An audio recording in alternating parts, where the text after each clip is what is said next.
Hey guys, this is Chaim Binstock here. Do you want to know the real way to ease up your life a bit? It's to keep things simple. And that goes for just about everything, home security included. Every homeowner should and can learn about the basics of sound home security. But he faces a problem. How is he going to wade through all that information that exists online? He's getting overloaded with information. Well, we have a short video for you. Now I'll show you the basic things that you need to do. Try and make it simple to show you how to put in place basic home security strategies, all to keep your home safe. The golden rule, as everything in life, is that prevention is better than cure. Always. Now I have to say up front that when it comes to preventing a break-in to your home, although these tips will help to try and prevent a break-in from occurring, they won't actually stop the most determined of burglars from gaining access to your home if they really want to. So that's just for full disclosure. Let's start from something simple. When somebody comes to the door and you don't know them, you just don't let them in. Could very well be they want to get inside.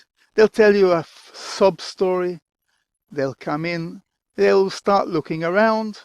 They might just be casing the joint. If you're going away from the home, the rule number 1 says turn off the ringers on all of your phones. Do you know that thieves come close to a home and listen? When they hear the phone ringing again and again and again and nobody answers, that means nobody is at home. That's going to surely increase the chances of the house getting broken into. And if we're talking about going away from a home, there are other considerations apart from burglaries. Try to prevent fires. Clean up all that junk in your yard as often as you can, especially during the hot months. Do you know that most break-ins and burglaries happen when a door or window is left open or unlocked?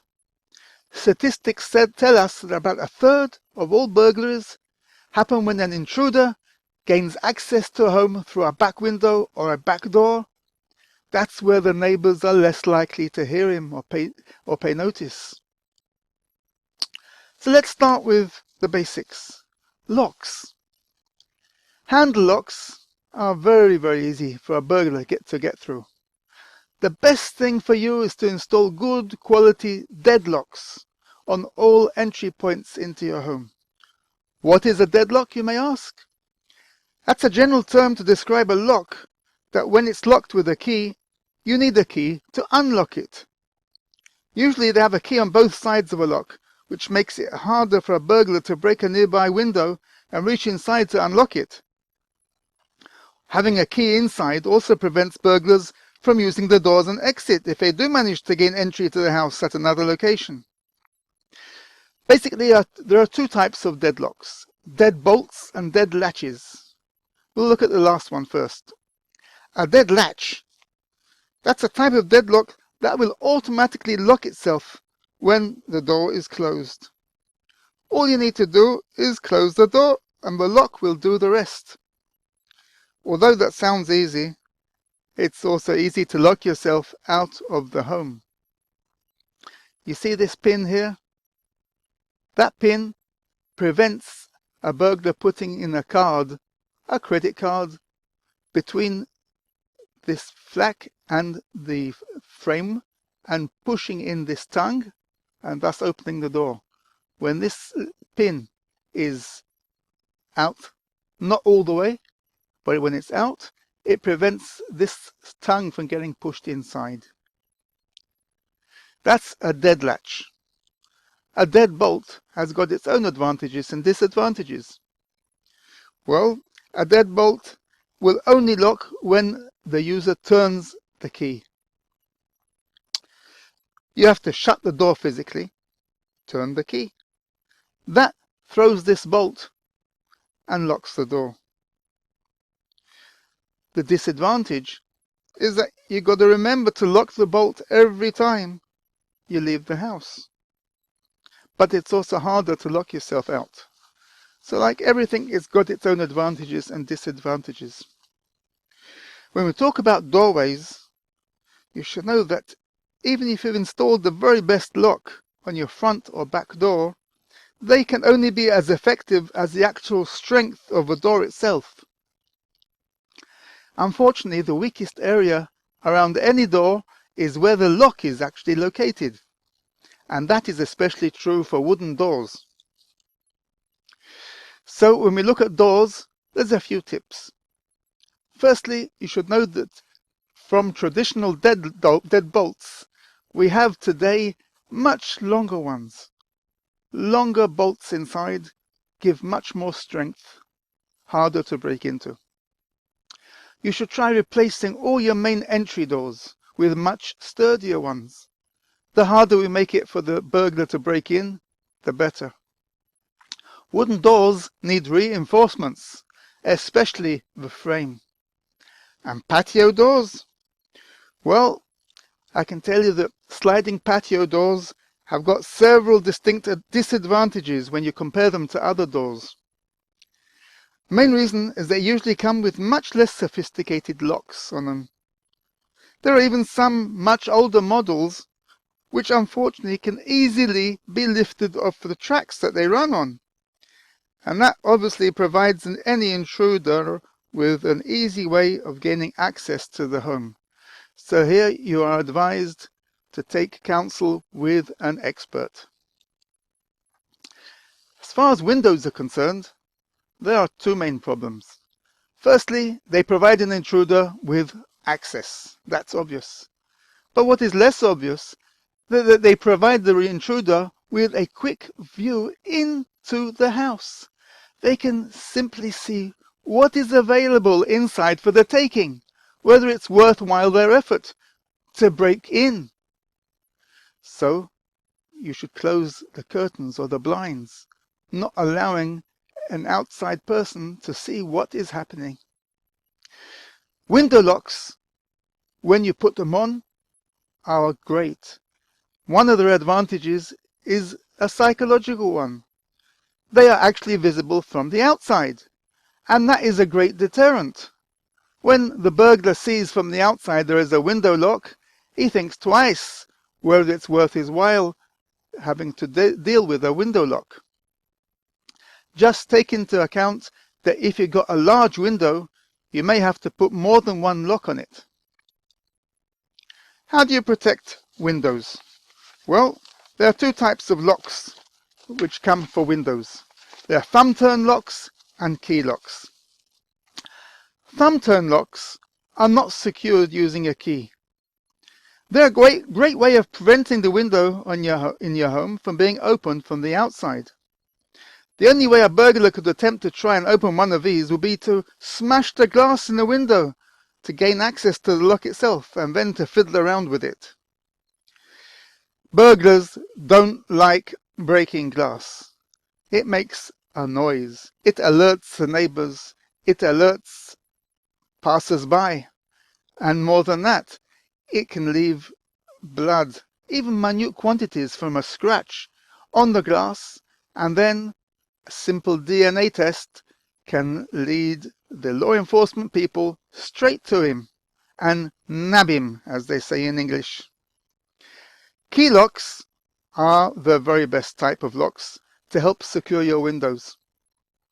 It's best you remove the key from the lock once the window has been closed, but you have to ensure that the key is put in a location where it can easily be reached and that all members of the family know where it is. You don't want any members of the family being caught when there's a fire in the home and they can't find the key to get the window open and escape. You must also remember to put locks on the windows on the upper floors. The upper floors are not immune to burglars. Burglars do have ladders. And a very important consideration is that locks can sometimes be opened by younger children. Thumb turn locks, well, kids get to learn very, very fast how to open them. A key lock is therefore much better in protecting young children from opening the lock, opening the window. We don't want them falling out. Gardens. What would you think could be the problem with gardens? You'd be surprised. Every house you drive past will often have some kind of shrubbery or trees which can be found quite close to the property. So these then provide any would-be intruder with places where they can hide away from prying eyes until such time as they feel comfortable, and are unlikely to be seen by others as they try to gain entry into your home. So take some time and look at your garden very closely and see which shrubs and or trees you have there. They could act as camouflage for these would-be intruders. Ask yourself some questions. Just how easy is it for them to get close to your home without them actually being seen by others because of these shrubs and trees? Ask the main question. Are they able to gain access to your home by the upper floors because of that tree that's so close to your property? So you see, it is extremely important that you eliminate any potential hiding places or ways for them to gain access to your property without them being seen. Any trees that are close to your home should be well pruned and cut back to ensure that there are no branches within easy reach to areas of the upper floors of the home. Keep all bushes and shrubs at a level that there's no chance for a would-be intruder to be able to be hidden behind them or inside them. Certainly, prevention is the best way of ensuring that your home remains safe at all times. If you really feel it's necessary to have shrubs or bushes near the house, try to find such with thorns. You won't find many burglars willing to risk their personal health when it's easier to go for other houses. You know that most break-ins happen during the night. Darkness helps to conceal the intruders from prying eyes. So having lights installed is a great and effective deterrent to any would-be intruder. When putting in lighting, exterior lighting, make sure to mount it high up at each corner of your home. Now actually there's two types of lighting which are fitting for home security. There's floodlights and there's spotlights. Spotlights can be either single or double models, but generally most security consultants will suggest that you have the double versions installed. Floodlights, as with spotlights, come in single and double models, and once again it's recommended you go to install the double model. This type of light actually provides more light around a property than a spotlight, which is obviously focused on one place. Now, you have to make sure that they're high enough, firstly, so that the burglar can't gain access to them easily and take them out of action. But also, the higher they are, they're going to flood more light over that area, and that is what they're there for. When you mount them, you should do so at the corners or the ends of the home, and they should be placed in such a way that they illuminate the various areas of your garden also, where a burglar could hide. That's one way of preventing them to come in. These floodlights and spotlights can actually be directly wired into the wiring system that you already have in your home. You should hire a qualified electrician to do all this wiring. Now, when it comes to more sophisticated things like burglar alarms, home security systems, there are a few simple rules to take into account. Firstly, you should know there's battery-operated models or hardwired electric models. Each have its own advantages and disadvantages. Battery-operated is obviously great when there's a power outage, but you've got to make sure at all times that your battery is fully charged, that it's fresh. The hardwired one has the advantage you don't have to check over it all the time, but when there's a power outage, take into consideration you've got to have a battery backup for it to be effective. A great idea is to put up signs around the home. Show those would-be burglars that you've got a security system in place. You can't appreciate how much this can be a deterrent. Burglars are always looking for the easy prey. They will move on to something simpler. There's various types of alarms and home security systems that we will deal with in other video tutorials. There's ultrasonic alarm devices which are fitting for doors and windows, and they go off when a door or a window is opened. You've got wireless intercom units. That way you can hear in different parts of the house what's going on in other parts of the house. You could even hear that somebody has broken in. And because these are two-way units, two-way audio, you can let that burglar know that you're coming after him now with this great big bulldog. Okay, surveillance cameras are a whole story in their own.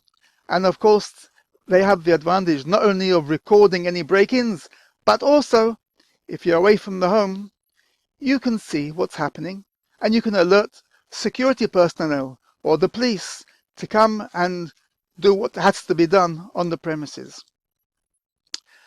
A great idea is to install motion sensor lights around the home. What do you think happens to a burglar when he approaches a property and all of a sudden he finds himself under this brilliant projector light? He doesn't stay there for too long. Just make sure that you keep fresh light bulbs in there so they work properly all the time. So once again, when you do choose an alarm system, choose one that protects not only the doors, but also the windows. As we said, that is a favorite entry point for burglars. So keep your family safe. Go over now to my website, besthomesecurityforyou.com, and start relaxing.